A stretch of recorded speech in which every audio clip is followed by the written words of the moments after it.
Bismillahirrahmanirrahim. Assalamualaikum warahmatullahi wabarakatuh. Perkenalkan, nama saya Asmaul Huna, kelas C dengan NIM 210701500059, Fakultas Psikologi Universitas Negeri Makassar. Video ini dibuat untuk memenuhi tugas pengganti UTS mata kuliah Pendidikan Agama Islam dengan dosen pengampu Ibu Sukmawati, SAG, MPDI. Di sini saya akan membahas dari bab 1 hingga bab 7. Langsung saja. Pada bab 1 itu membahas tentang mengapa dan bagaimana pendidikan agama Islam diajarkan di perguruan tinggi. Nah, di sini pokok-pokok pembahasan yang akan saya bahas yaitu yang pertama, konsep dan cara pembelajaran pendidikan agama Islam di perguruan tinggi. Yang kedua, alasan mengapa dan bagaimana pendidikan agama Islam diajarkan di perguruan tinggi. Yang ketiga, terdapat pada beberapa sumber, yaitu psikologis, sosial, budaya, landasan historis, dan landasan empiris. Dan yang keempat adalah model atau metode pendekatan pembelajaran pendidikan agama Islam di perguruan tinggi. Langsung saja kita masuk kepada konsep dan cara pembelajaran pendidikan agama Islam di perguruan tinggi. Pendidikan merupakan proses budaya untuk meningkatkan harkat dan martabat manusia dan berlangsung sepanjang hayat. Pelaksanaan pelajaran agama Islam di perguruan tinggi telah diwajibkan sejak tahun 1966 dalam kurikulum nasional pendidikan tinggi. Pendidikan agama Islam merupakan mata kuliah wajib yang harus diikuti oleh mahasiswa yang beragama Islam di seluruh perguruan tinggi, khususnya di perguruan tinggi umum. Setiap jurusan, program dan jenjang pendidikan, baik di perguruan tinggi negeri maupun swasta. Pendidikan agama ingin membentuk negeri maupun swasta. Pendidikan agama ini untuk menciptakan kebaikan, baik untuk dirinya maupun untuk masyarakat, berkaitan dengan aspek ibadah maupun muamalah. Berkaitan dengan aspek ibadah maupun muamalah, baik urusan pribadi maupun urusan publik, dalam Peraturan Pemerintah Republik Indonesia Nomor 55 Tahun 2007, pada bab 1 pasal 1, dijelaskan bahwa pendidikan agama adalah pendidikan yang memberikan pengetahuan dan membentuk sikap, kepribadian, dan keterampilan kepada peserta didik dalam mengamalkan ajaran agamanya. Nah, kita sudah masuk pada bab 2 yang membahas bagaimana manusia bisa bertuhan pada konsep spiritualitas sebagai landasan kebertuhanan. Menurut Zohar, spiritualitas adalah kemampuan internal bawaan otak dan jiwa manusia yang sumber terdalamnya adalah inti alam semesta sendiri. Dalam pandangan Islam, spirit dideskripsikan sebagai jiwa halus atau roh yang ditiupkan oleh Tuhan ke dalam diri manusia. Ketika hati ditempati roh, maka hati menjadi bersinar dan memancarkan cahaya kebaikan Tuhan. Namun saat-saat tertentu, cahaya roh bisa redup hingga menyebabkan hati sulit menangkap kebenaran. Pada hakikatnya, spiritualitas adalah fitrah yang diberikan Tuhan kepada setiap manusia. Namun tidak semua manusia memiliki kesadaran. Kesadaran manusia terletak di hati. Ya, ia adalah hakikat ke dalam kemanusiaan. Apabila kita ingin mudah merasakan kehadiran Tuhan, maka kita hendaknya berawal dari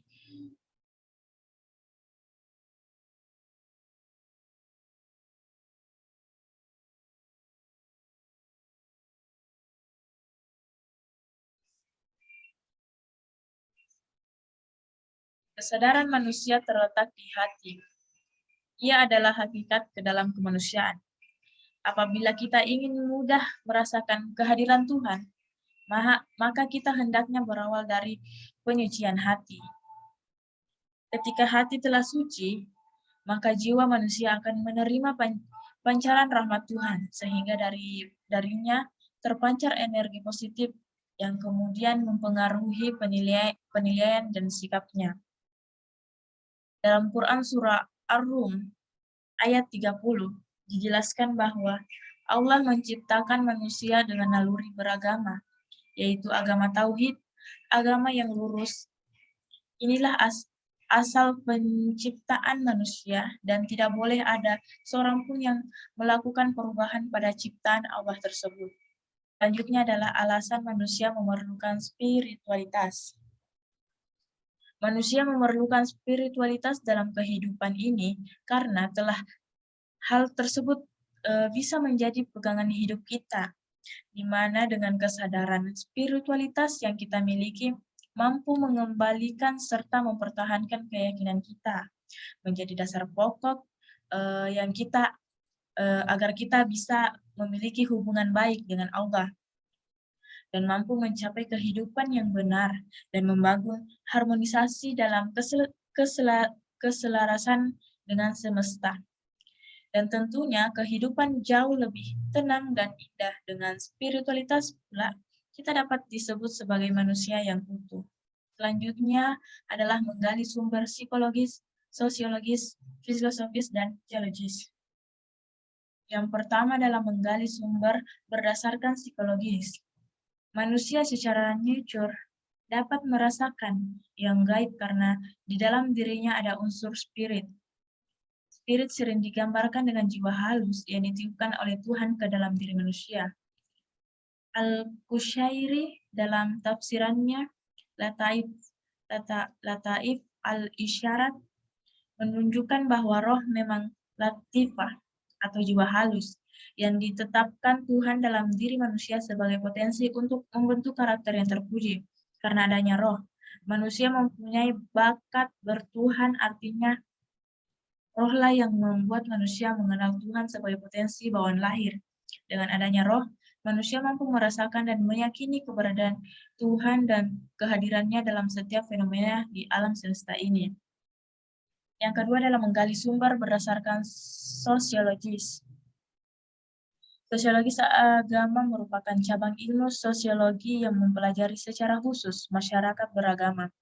Objek dari penelitian sosiologi agama adalah masyarakat beragama yang memiliki kelompok-kelompok keagamaan.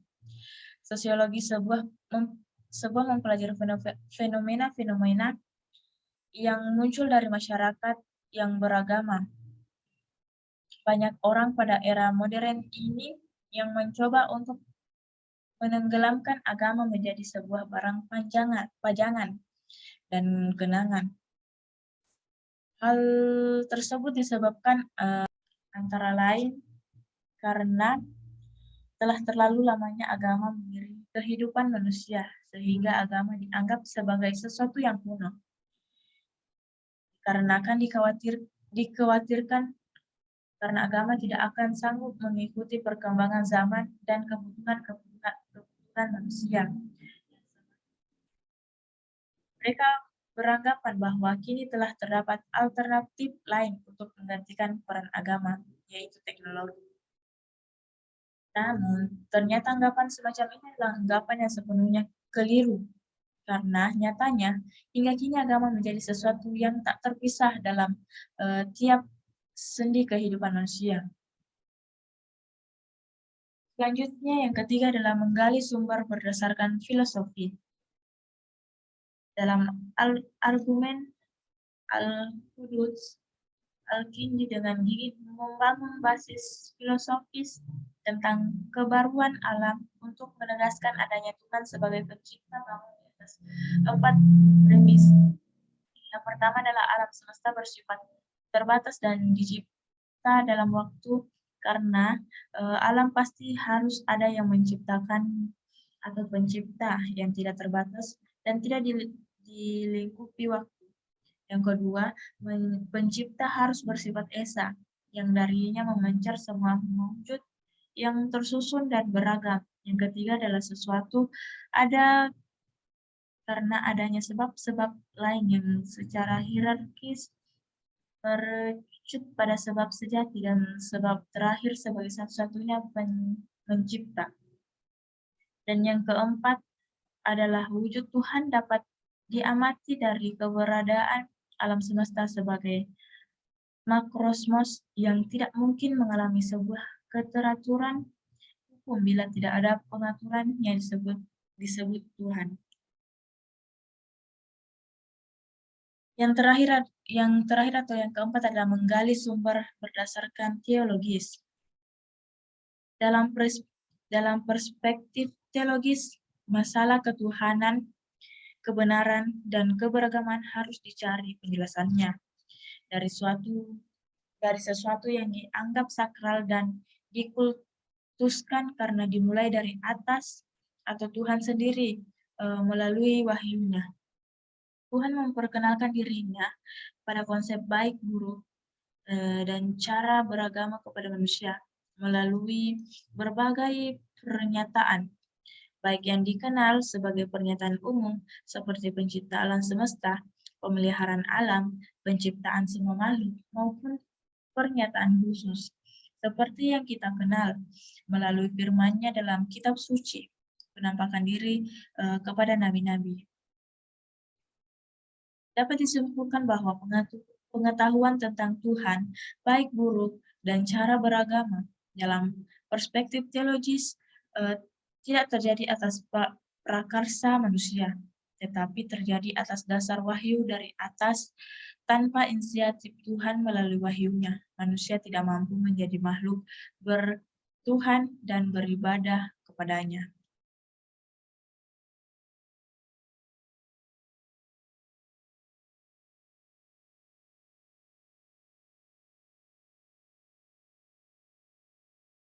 Nah, kita di sini masuk lagi pada pembahasan bab 3, yaitu bagaimana manusia bertuhan.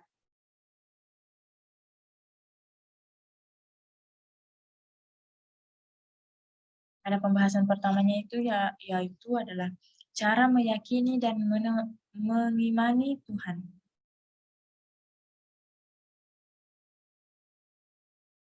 Iman kepada Allah Subhanahu wa taala merupakan pokok dari seluruh iman yang bergabung dalam rukun iman. Karena iman kepada Allah Subhanahu wa taala merupakan pokok dari keimanan yang lain, maka keimanan kepada Allah Subhanahu wa taala harus tertanam dengan benar kepada diri seseorang. Ditinjau dari segi yang umum, yang khusus,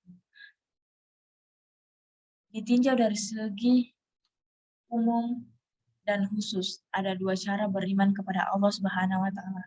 Yang pertama adalah bersifat ijmali dan yang kedua bersifat tafsili. Dalam hal iman memiliki dua aspek, yaitu keyakinan dan indikator praktis. Jika mengacu pada penjelasan di atas, keyakinan bisa dijelaskan sebagai alasan konsep, atau dalam hal ini konsep ketuhanan. Sehingga dia menjadi hukum akal budi, berarti hukum sebab dan akibat, identitas diri sendiri dan mempengaruhi penilaian atas segala hal implementasi penuh. Selanjutnya adalah esensi dan urgensi visi ilahi untuk membangun perdamaian dunia. Dalam perspektif Islam, manusia diciptakan sebagai makhluk yang sempurna. Kesempurnaan manusia ditandai dengan kesiapannya untuk berbakti kepada Tuhan karena dalam dirinya telah ditiupkan salah satu tajalil Tuhan, yaitu roh. Dalam perspektif tasawuf, kejatuhan manusia membuat ia semakin jauh dari Tuhan. Atau diibaratkan dalam kisah Adam sebagai ketergelinciran manusia dari surga yang luhur dan suci ke dunia yang rendah dan penuh problematika. Antara dorongan spiritual dan material sehingga dalam hasanah Islam dikenal paling tidak ada 3 tipologi jiwa manusia, yaitu yang pertama adalah an-nafs al-amarah bisu atau jiwa yang selalu bergerak melakukan keburukan. Yang kedua adalah an-nafs al-lawwamah, jiwa yang selalu mencela diri. Dan yang ketiga adalah an-nafs al-mutmainnah, atau jiwa yang tenang. Kita masuk pada bab 4, yang membahas bagaimana agama menjamin kebahagiaan. Konsep dan karakteristik agama sebagai jalan menuju Tuhan dan kebahagiaan. Menurut Al-Alusi, bahagia adalah perasaan senang dan gembira karena mencapai keinginan yang dituju dan diimpikan. Dalam kitab Mizanul Amal, Al-Ghazali menyebut bahwa as-sadah atau bahagia terbagi dua, yaitu yang pertama adalah bahagia hakiki dan yang kedua adalah bahagia majazi. Karakteristik hati yang sehat adalah yang pertama itu hati menerima makanan yang berfungsi sebagai nutrisi dan obat. Yang kedua, selalu berorientasi ke masa depan dan akhirat. Yang ketiga, hati yang sehat selalu berorientasi kepada kualitas amal, bukan kepada amal semesta. Dan yang keempat, tidak pernah lupa dari mengingat Allah atau berzikir kepada Allah Subhanahu wa taala, tidak berhenti berhikmat kepada Allah dan tidak merasa senang dengan selain Allah Subhanahu wa taala. Juga ada beberapa sebab yang dapat merusak hati manusia sehingga fungsi hati terganggu dan menjadi tidak normal atau sakit. Ya, diantaranya yang pertama itu banyak bergaul dengan orang-orang yang tidak baik. Yang kedua, suka berangan-angan. Yang ketiga, menggantungkan diri kepada orang lain selain Allah. Dan yang keempat, berlebihan melihat hal-hal yang tidak berguna. Selanjutnya adalah alasan manusia harus beragama dan bagaimana agama dapat membahagiakan umat manusia. Tentu saja, kunci beragama berada pada fitrah manusia. Fitrah itu sesuatu yang melekat dalam diri manusia dan telah menjadi karakter atau tabiat manusia. Pada surah Ar-Rum ayat 30 berbunyi, Fa'akim wajhaka lid-dini waniqam fitratallahi allati fataran nasa 'alaiha la tabaddila li khalqillah dzalika ad-dinul qayyim walakinna aksaran nasi la ya'lamun. Yang berarti, maka hadapkanlah wajahmu dengan lurus kepada agama Allah, atau tetaplah atas. Fitrah Allah yang telah menciptakan manusia menurut fitrah itu, tidak ada perubahan pada fitrah Allah. Itulah agama yang lurus, tetapi kebanyakan manusia tidak mengetahuinya. Quran Surah Ar-Rum ayat 30. Ayat sebelumnya mengandung maksud bahwa setiap manusia yang lahir telah dibekali agama Ibnu Katsir ketika menafsirkan surah Ar-Rum ayat 30. Secara tegas menyatakan bahwa yang dimaksud khalqilah adalah agama Allah, yang dimaksud agama di sini adalah agama Islam. Untuk memperkuat pendapatnya, Ibnu Katsir selanjutnya mengutip surah Al-A'raf yang ditafsirkannya bahwa Allah menciptakan semua manusia ada dalam hidayah agama Islam, namun kemudian datanglah kepada mereka agama fasid, Yahudi, Nasrani, dan Majusi. Karena dorongan setan, maka masuklah sebagian manusia ke dalam agama yang fasid itu. Nah, pada bab 5 membahas tentang mengintegrasikan iman, Islam, dan ihsan dalam membentuk insan kamil. Ini membahas mengapa iman, Islam, dan ihsan menjadi persyaratan dalam membentuk insan kamil. Abdul Karim Al-Jili membagi insan kamil atas 3 tingkatan. Yang pertama adalah tingkat permulaan atau al-bidayah. Pada tingkat al-bidayah ini, insan kamil mulai dapat merealisasikan asma dan sifat-sifat ilahi pada dirinya. Yang kedua adalah tingkat menengah atau at-tawasud. Pada at-tawasud ini, insan kamil sebagai orbit kehalusan sifat kemanusiaan yang terkait dengan realitas kasih Tuhan atau al-haqaiq ar-rahmaniyah. Pengetahuan yang dimiliki oleh insan kamil pada tingkat ini telah meningkat dari pengetahuan biasa, karena sebagian dari hal-hal yang gaib telah dibukakan Tuhan kepadanya. Dan yang ketiga, tingkat terakhir atau al-khitam. Pada al-khitam ini, insan kamil telah dapat merealisasikan citra Tuhan secara utuh. Ia pun telah dapat mengetahui rincian dari rahasia penciptaan takdir.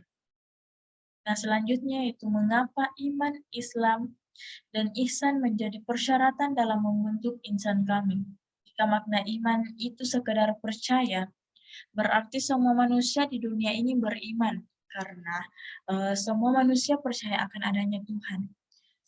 Semua manusia percaya akan adanya malaikat, dan seterusnya.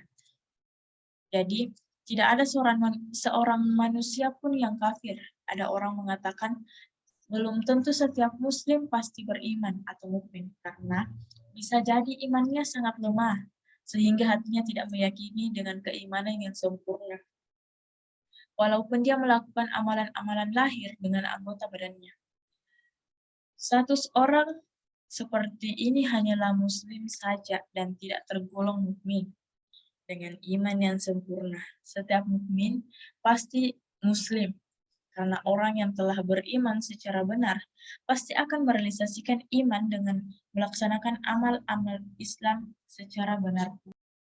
Allah Subhanahu wa Ta'ala telah berfirman dalam Quran Surah Al-Hujarat ayat 14 yang berbunyi, Qalatil a'rabu amanna lam tu'minu walakin qulu aslamna walamma yadkhulul imanu fi qulubikum in tuti'ullaha wa rasulahu la yalikum min a'malikum say'an innallaha ghafurur rahim. Yang berarti orang-orang Arab Badui itu berkata, kami telah beriman. Katakanlah, kamu belum beriman. Tapi katakanlah, kami telah tunduk. Karena iman itu belum masuk ke dalam hatimu.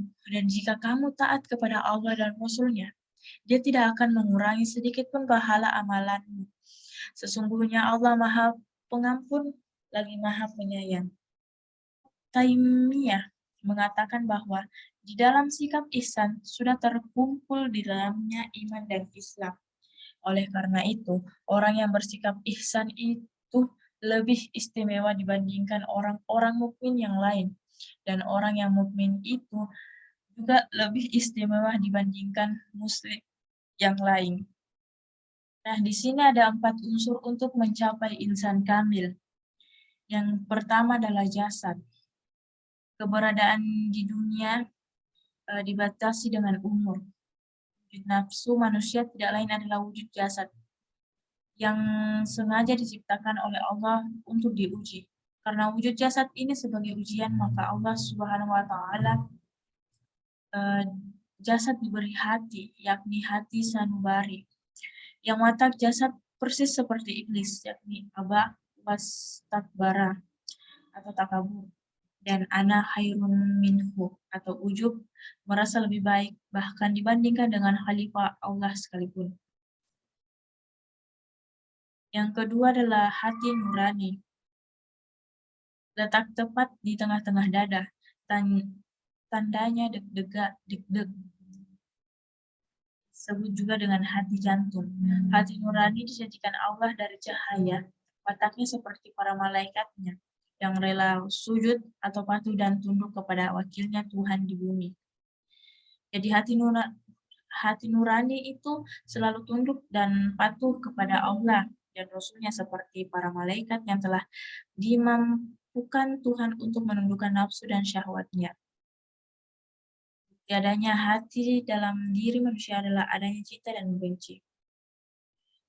Yang ketiga adalah roh, letak di dalam hati nurani. Roh adalah daya dan kekuatan Tuhan yang dimasukkan ke dalam jasad manusia, lalu menandai dengan keluar masuknya nafas, menjadi hidup seperti kita di dunia sekarang ini. Ciri adanya roh adalah kita dihidupkan di dunia ini. Kewajiban roh adalah menjalankan hakikat, yakni merasakan daya kuatnya Tuhan. Yang maksudnya itu bahwa yang mempunyai daya potensi adalah Tuhan, yang mempunyai kekuatan adalah Tuhan, yang bisa bergerak adalah Tuhan. Oleh karena itu, Tuhan sangat murka kepada orang-orang sombong, yakni manusia yang merasa mempunyai kelebihan atau merasa pintar, merasa kaya, merasa hebat, dan lain sebagainya. Padahal yang sebenarnya mereka dibuat pintar oleh Tuhan, dibuat kaya oleh Tuhan, dan dibuat hebat oleh Tuhan, dan lain-lain sebagainya. Maksudnya untuk diuji apakah mereka merasakan daya kuatnya Tuhan atau atau diakui sebagai daya dan kekuatan sendiri. Dan yang keempat adalah sir atau rasa. Letak di tengah-tengah roh yang paling halus, paling dalam. Rasa inilah yang kembali ke akhirat. Rasa adalah jati diri manusia. Bukan adanya rasa adalah kita dapat merasakan berbagai hal dan segala macam. Asin, pahit, getir, enak, dan tidak enak. Sakit dan sehat, senang dan susah, dan lain sebagainya. Kewajiban sir atau rasa adalah mencapai ma'rifat billah, yakni merasa-rasakan kehadiran Tuhan, bahwa ternyata Tuhan itu dekat sekali dengan kita, bahkan lebih dekat dibanding urat nadi di leher, atau lebih dekat dibanding dengan jarak antara hitam dan putihnya mata kita. Tentu bagi yang sudah mencapai ma'rifat billahi. Cara menggapai insan kamil. Ada beberapa, dan hanya sebagian yang saya ambil. Yang pertama itu memulai sholat jika Tuhan yang akan disembah itu sudah dapat dihadirkan dalam hati, sehingga ia menyembah Tuhan yang benar-benar Tuhan. Dan yang kedua berniat sholat karena Allah. Artinya, ibadah sholat yang didirikannya itu dilakukan dengan ikhlas karena Allah tanpa ada pamrih dunia, atau ingin disebut orang beragama, ingin mendapat ujian, atau ada niat-niat mencari dunia, dan tidak pula ada pamrih akhirat. Dan yang ketiga, selalu menjalankan sholat dan keadaan hati hanya mengingat Allah Subhanahu wa Ta'ala, dan sholat yang telah didirikannya itu dapat mencegah perbuatan keji dan mungkar. Nah, kita masuk pada bab 6 yang membahas bagaimana membangun paradigma Islam. Konsep dan karakteristik paradigma Qur'ani untuk menghadapi paradigma Qur'an. Paradigma Qur'ani adalah cara pandang dan cara berpikir tentang suatu realitas atau suatu permasalahan berdasarkan Al-Quran. Semua orang menyatakan bahwa ada suatu keyakinan dalam hati orang-orang beriman.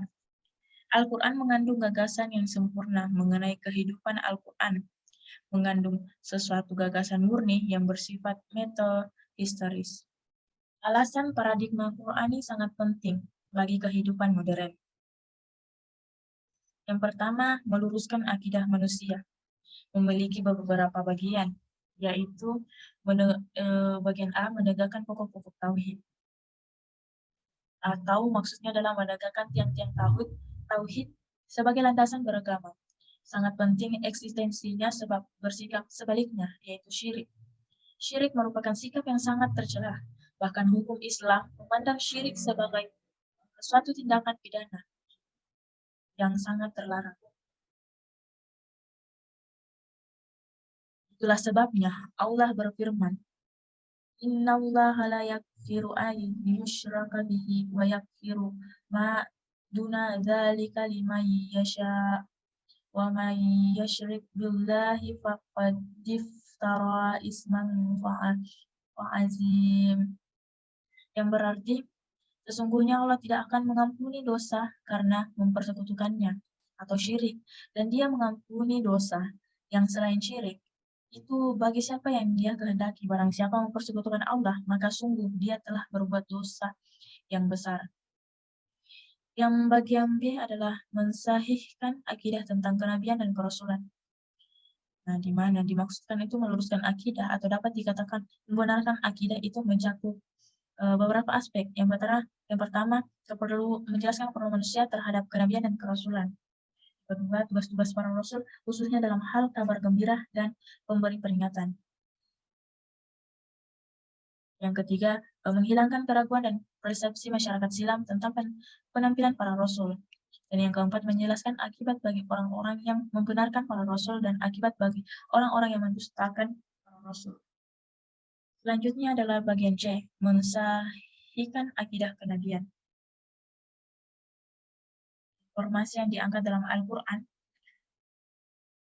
baik dalam ayat Madaniyah maupun Makkiyah, bahwa iman terhadap akhirat dan segala sesuatu yang ada di akhirat berupa hisab, surga, neraka, adalah bagian dari tujuan diturunkannya Al-Quran.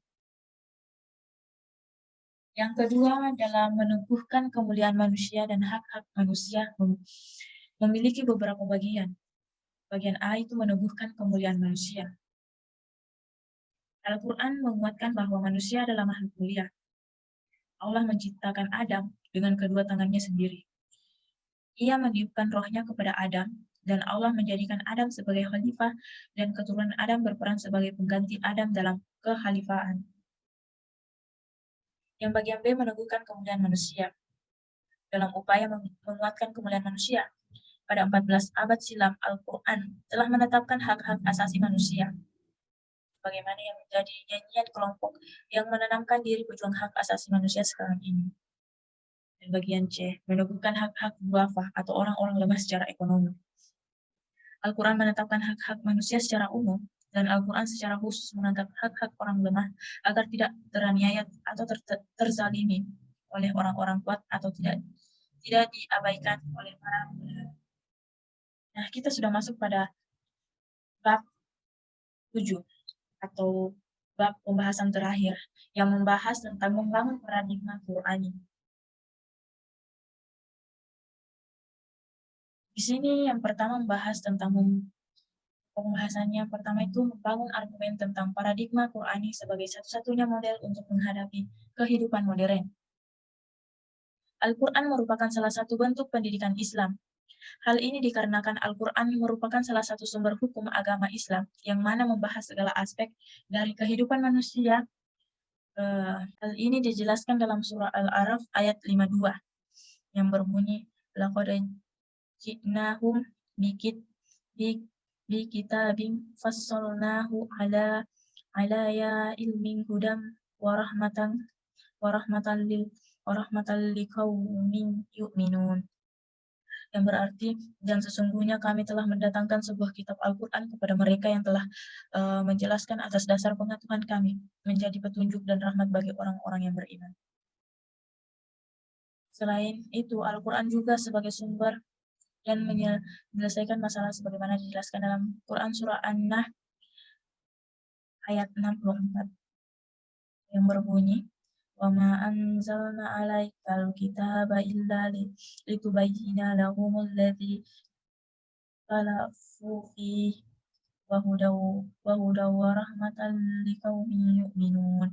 Artinya, dan kami tidak menurunkan kepadamu Alkitab atau Al-Quran, melainkan agar kamu dapat menjelaskan kepada mereka apa yang mereka perselisihkan itu dan menjadi petunjuk dan rahmat bagi kaum yang beriman. Yang kedua, esensi dan urgensi paradigma Qur'ani dalam menghadapi kehidupan modern. Dalam konsep Islam, kemajuan dan kemodernan yang integral adalah sesuatu yang harus diraih dan merupakan perjuangan yang tak boleh berhenti. Berhenti dalam proses pencapaiannya berarti berhenti dalam perjuangan. Suatu sikap yang dilarang dalam Islam. Namun karena umat Islam memiliki sumber norma dan etika yang sempurna, yaitu kitab suci Al-Quran, maka Al-Quran harus dijadikan paradigma dalam melihat dan mengembangkan segala persoalan. Terdapat beberapa faktor yang menyebabkan kemunduran umat Islam pada abad ke-18, yaitu yang pertama, umat Islam meninggalkan peran Al-Quran sebagai paradigma dalam menghadapi segala persoalan. Yang kedua, hilangnya semangat ijtihad di kalangan umat Islam. Yang ketiga, umat Islam menerima paham Yunani mengenai realitas yang pada pokoknya bersifat statis, sedangkan jiwa Islam bersifat dinamis dan berkembang. Yang keempat, para ilmuwan keliru memahami pemikiran Al-Ghazali, yang dianggapnya Al-Ghazali mengharamkan filsafat dalam bukunya Al-Jafutul Falasifah.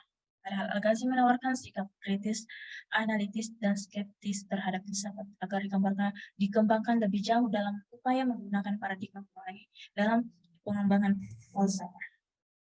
Dan yang kelima, sikap para khalifah yang berkuasa pada zaman itu tidak mendukung pengembangan keilmuan karena takut kehilangan pengaruh yang berakibat terhadap hilangnya kekuasaan mereka. Al-Faruqi menyebutkan bahwa langkah-langkah kerja yang harus ditempuh untuk menghadapi kehidupan modern yaitu menguasai disiplin ilmu modern, menguasai warisan khazanah Islam, membangun referensi yang islami bagi setiap bidang kajian atau wilayah penelitian pengetahuan modern, mencapai jalan dan upaya untuk menciptakan sintesis kreatif antara warisan Islam dan pengetahuan modern, dan mengarahkan pemikiran Islam pada arah yang tepat, yaitu Sunnatullah. Nah, sampai di sini pembahasan saya, mulai dari bab 1 hingga bab 7. Saya akhiri sampai di sini. Mohon maaf apabila banyak kesalahan kata-kata atau penyebutan kalimat yang kurang tepat. Mohon maaf sebesar-besarnya. Saya akhiri. Wabillahi taufiq walhidayah. Assalamualaikum warahmatullahi wabarakatuh.